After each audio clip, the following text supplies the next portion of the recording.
দর্শক, আজকে আমি এমন একটি পরিবারে এসেছি যে পরিবারে আপনি দেখলে অবাক হয়ে যাবেন। তা এখন বিষয়টা হলো যে আমি আপনাদের সামনে এই ভিডিওটি আজকে তুলে ধরছি ওনাদের অজান্তেই। আজকে ওনাদের বাড়িতে আমি উপস্থিত, ওনারা জানে না যে এই বাড়িতে আমি আজকে আসব।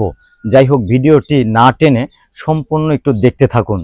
দর্শক, এই যে একটা ঘর দেখতে পাচ্ছেন, এটা মানুষের অনুদান।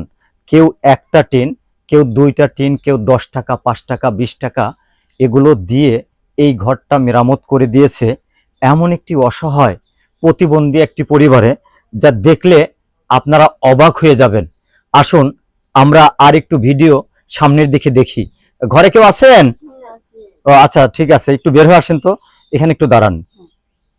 দর্শক, এই যে দেখেন, এই যে একটা পরিবার, এই পরিবারে হাতে গোনা 3টি লোক আছে, মা, মেয়ে এবং প্রতিবন্ধী একটি ছেলে।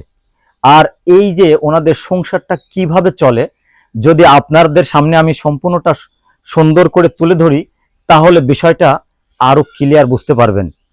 এই যে মাটা, এই বৃদ্ধা মাটা সকালে বের হয় মানুষের দ্বারে দ্বারে, কখনো মাটি কাটে, কখনো বাজারে যে সাহায্য সহযোগিতা নিয়ে এই যে একটি অবিবাহিত একটি অসহায় মেয়ে, এই মেয়েটার খাদ্য যোগান দেয় এবং প্রতিবন্ধী যে ছেলেটা আছে, এই ছেলেটার খাদ্য যোগান দিয়ে থাকে এই মাটি। ভাই, একবার চিন্তা করেন তো, আপনার আমার মা বাবা ভাই বোন সবাই রয়েছে, আজকে কে কোন অবস্থায় আছে দেখেন। সবাই কত সুন্দরভাবে, কত স্বাচ্ছন্দ্যে ফ্যামিলিতে বাস করছে, অথচ ঝড় বৃষ্টি মাথায় রেখে এই যে একটা পরিবার কোথায় থাকে, কি করে, আমার বাড়ির আশেপাশে কেউ ওনাদেরকে একটু দেখভার বা একটু খবর রাখে না।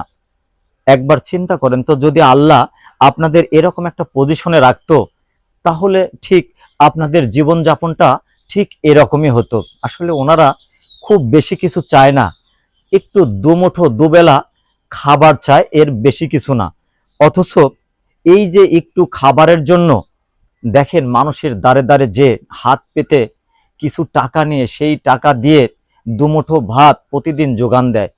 ভাই, এই সমাজে অনেক বিত্তবান, অনেক অনেক কোটিপতি লোক রয়েছেন, অথচ এদের একটু দেখার মতো লোক নেই। আসুন না ভাই, এদের পাশে একটু দাঁড়াই, এদের একটু সহযোগিতা করি, তাহলে এই লোকগুলোর চোখে আর পানি থাকবে না, থাকবে না তাদের অসহ্য কষ্ট। আসেন, আপনি আমি ওনাদের চোখের পানি মুছিয়ে দেই। ভাই, এই যে একটা দৃশ্য আপনাদেরকে দেখাচ্ছি, এই দেখেন একটা ঘর, এই ঘরটা কোনো রকম তুলেছে। এখানেও প্রতিবন্ধী ছেলেটা থাকে, মা থাকে। আর এই যে ঘরটা, এই ঘরের প্রত্যেকটা খুঁটি, প্রত্যেকটা টিন, সব কিছু মানুষের অনুদান। কারো কাছ থেকে 10 টাকা, কারো কাছ থেকে 5 টাকা, হাট বাজার থেকে সহযোগিতা করে এই যে ঘরটা তুলে দেওয়া হয়েছে।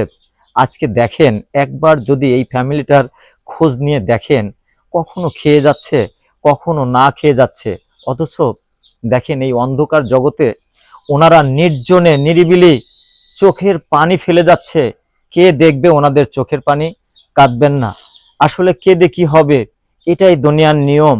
যারা কোটিপতি, আরো কোটি কোটি টাকা আল্লাহ তাদেরকে দিচ্ছে, যারা অসহায় তাদের চোখের পানি ফেলানো ছাড়া আর এই দৃশ্য দেখা ছাড়া আপনার আর আমার কিছুই করার নেই ভাই। যাই হোক, এই গরিব দুস্থ মানুষের পাশে দাঁড়াবেন। যে প্রবাসী ভাইরা এই ভিডিওগুলো দেখে কিছু টাকা দান করেছেন, তাদের এই দানের টাকা দিয়ে আমি সামান্যতম কিছু ওনাদের জন্য এই পরিবারে আনতে পেরেছি।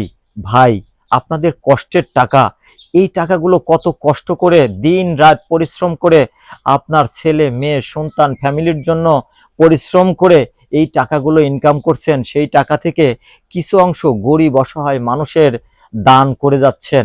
ভাই, আল্লাহর রহমত আপনাদের উপর বর্ষিত হোক এবং আপনার পুরো ফ্যামিলিতে সবাই ভালো থাকুক। এই গরিব মানুষ যখন চোখের পানি ফেলে আল্লাহর দরবারে দুটি হাত তুলে বলবে, আল্লাহ, যারা আমাকে দান করেছে তারা পৃথিবীতে এবং কাল কিয়ামতের মাঠে যেন তারা নাজাত পায়, ভাই, সাথে সাথে আল্লাহ কবুল করে নেবে। আল্লাহর কাছে সবচেয়ে প্রিয় বান্দা হলো এতিম এবং অসহায় মানুষ। অথচ দেখেন, আপনি আমি অনেক জায়গায় টাকা পয়সা নষ্ট করে ফেলছি ভাই। আপনি একবার চিন্তা করেন তো, আপনার বাড়ির পাশে একটি মসজিদ, একটি এতিমখানা, এরকম দুস্থ অসহায় মানুষের যদি আপনি কিছু টাকা দান করে যান, তাহলে আপনার খুব বেশি ক্ষতি হবে না ভাই। যাই হোক, বলতে গেলে অনেক বলতে হয়। আমি ডাক্তার শফিকুল ইসলাম আপনাদের সামনে প্রতিনিয়ত ঠিক এরকম সুন্দর ভিডিও তুলে ধরব। আপনারা আমার পাশে থাকবেন, আমাকে সহযোগিতা, সার্বিক সহযোগিতা করবেন, যাতে আমি আর পিছনে ফিরে যেতে না পারি, সামনের দিকে প্রতিনিয়ত এরকম অসহায় গরিব মানুষের পাশে যেন দাঁড়াতে পারি ভাই। আর এটা আপনাদের সার্বিক সহযোগিতা। যে প্রবাসী ভাইরা আমার পাশে থেকে সহযোগিতা করছেন, তাদেরকে আমি সালাম জানাই, শুভেচ্ছা ও অভিনন্দন সবাইকে জানাই। ঈদ মোবারক ভাই। সামনে আর 2-1 দিন পরেই ঈদ, অথচ দেখেন আপনি আমি কত নতুন নতুন পোশাক পরছি। এই গরিব অসহায় মানুষের কে দেখবে, কে নতুন পোশাক দেবে, তারা কোথায় পাবে নতুন একটি পোশাক পরে বিভিন্ন জায়গায় যেতে?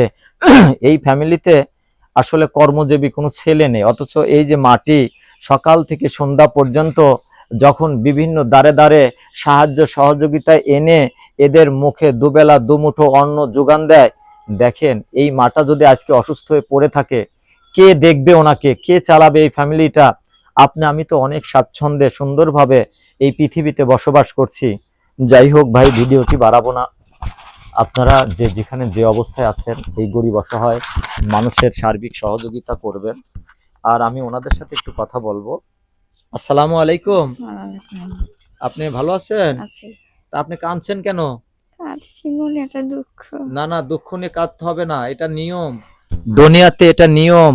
গরিব অসহায় মানুষের চোখের পানি ফেলানো ছাড়া এই পৃথিবীতে দেখার মতো কেউ নেই। আপনার চোখের পানি কে দেখবে বলেন? আল্লাহ। আমার আমার তো কষ্ট, জীবনে কষ্ট করলামই। আচ্ছা, আপনার জন্য যে প্রবাসী ভাইরা কিছু টাকার কিছু জিনিস কিনে দিয়েছে, আপনি ওনাদের কাছে আর কোনো কিছু চাওয়ার আছে? আমার আর তো করাই লাগবে চাই। হ্যাঁ, কি কিছু চাবেন বলেন? কি কি বলেন? আমার সাহায্য করবেন? সাহায্য সাহায্য সহযোগিতা সাহায্য চাচ্ছেন? হ্যাঁ, সাহায্য চাচ্ছি। আচ্ছা আচ্ছা, সবার কাছে আপনি হাত হ্যাঁ, পেতে ভিক্ষার ন্যায় বে- বে- সহযোগিতা চাচ্ছেন। হ্যাঁ। আচ্ছা, এই যে এই ফ্যামিলিতে তোমরা কয়জন আছো? আমরা 3 জন আছি। তোমরা 3 জন আছো না? তোমাদের এই সংসারটা কিভাবে চলে? আমার মা কাম করে খাইনি দেয়, তাই সে আমাকে সংসার চলে, তাছাড়া তো চলে না। আচ্ছা আচ্ছা, তোমার মা কাম করে এনে দেয়, ওইটা দিয়ে কোন রকম ডাল ভাত খেয়ে চলে না? হ্যাঁ, আচ্ছা আচ্ছা। তা তুমি এমনিতে যদি তোমার মা আজকে অসুস্থ থাকে, এই আমার মা সংসারটা কে দেখবে? কে কে দেখবে? দেখবে? আল্লাহ দেখবে। আল্লাহ ছাড়া কেউ নাই আমাদের দুনিয়ায়। আচ্ছা আচ্ছা আচ্ছা। আচ্ছা, যাই হোক, দেশ এবং দেশের বাইরে যারা রয়েছেন সবার প্রতি একটি রিকোয়েস্ট। দেখে আমি খুব বেশি বাড়াতে চাই না ভিডিওটি, ওনাদের জন্য একটি সামান্যতম কিছু নিয়ে আসছি। এইটা হলো এইটা হলো এই বৃদ্ধা মার জন্য। এটা এক প্রবাসী ভাই দান করেছে। আর এইটা হলো ওই যে প্রতিবন্ধী ওই ছেলেটার জন্য, এই লুঙ্গিটা একটু রাখো। আর তোমার জন্য পরে আমি কিছু দেখব। আর এই মুহূর্তে আমরা কয়েকটা জায়গাতে ভিডিও করে যতটুকু সার্বিক সহযোগিতা পারছি দিছি। সামনে আবার ভালো কিছু দেব। দর্শক যে যেখানে যে অবস্থায় আছেন, আমার এই ভিডিওটি দেখবেন এবং খুব বেশি শেয়ার করে দিবেন, যাতে অবশ্যই আমার এই ভিডিওটা দেখে আপনার এলাকার, আপনার এই দুস্থ অসহায় মানুষের প্রত্যেকটা ফ্যামিলিতে যেন আজ চোখের পানি ফেলতে না হয়, সবাই যেন একটু ভালোভাবে বাঁচতে পারে, এই প্রত্যাশা রেখে এই পর্যন্তই আমি ডাক্তার শফিকুল ইসলাম বাদল সবার কাছ থেকে বিদায় নিচ্ছি। সবার সুস্বাস্থ্য কামনা করে পরিশেষে ঈদ মোবারক জানিয়ে এই ভিডিও থেকে বিদায় নিচ্ছি। আসসালামু আলাইকুম ওয়া রাহমাতুল্লাহ।